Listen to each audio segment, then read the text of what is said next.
In the 100 days since Russia invaded Ukraine, cities and lives have been torn apart, with no end in sight to the fighting. Allegations of war crimes against Russia number in their thousands, and the war has ignited what is now the world's largest human displacement crisis. SBS reporter Omar Dehen explains just how we got here. When Russia's tanks rolled into Ukraine on February 24, Vladimir Putin declared he was launching a special military operation in the country's east. It quickly became apparent it was a full-scale invasion.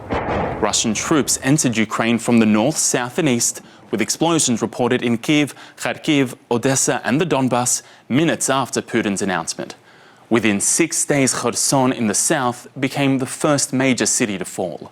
Kyiv came under constant shelling, with a 42-kilometre-long military convoy reaching the capital's outskirts. Putin's original aim was to occupy Kyiv, the capital city, depose Zelensky, the Ukrainian president, and install a puppet regime. But Ukrainian forces defied Russian expectations. The defiant president, Volodymyr Zelensky, rejected Western offers to be choppered out to safety. By the end of March, 36 days into the conflict, Russia withdrew from cities and towns around the capital, having failed to seize its biggest target. As troops retreated, the scale of their atrocities emerged. At least 1,000 civilian bodies were recovered in Bucha, many found burnt and mutilated. Ukraine's second city, Kharkiv, also came under brutal assault, but again, Russia was fought off. Russian troops did seize Mariupol, although it took them 86 days to do so.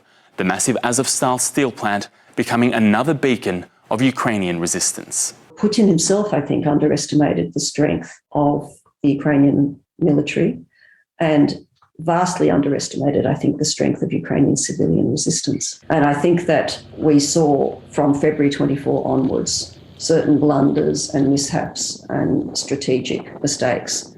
Seizing Mariupol allowed Russia to open a land bridge between Crimea and the Donbas, giving it control over that entire flank.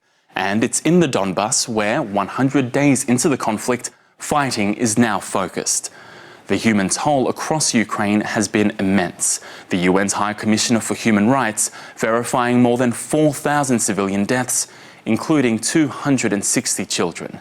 Its investigators documenting 14,000 alleged war crimes, with 3 Russian soldiers so far tried and convicted. The invasion sparking the fastest-growing refugee crisis since World War II. 1/3 of Ukrainians have so far been forced from their homes. 6.8 million have crossed into surrounding countries like Poland and beyond, well beyond the UN Refugee Agency's initial worst-case scenario of 4 million.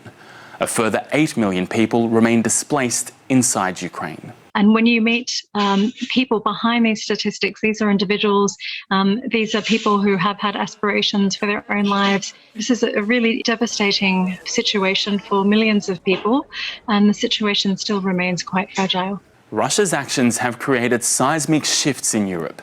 Putin's attempts to subvert NATO instead brought the alliance closer.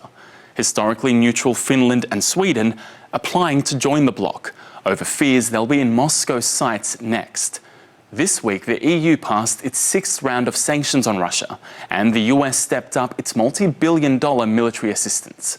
But there still seems to be no end in sight.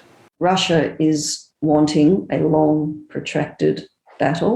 It's wanting to, first of all, wear down Ukrainian forces. Putin is hoping to outlast the support from the West.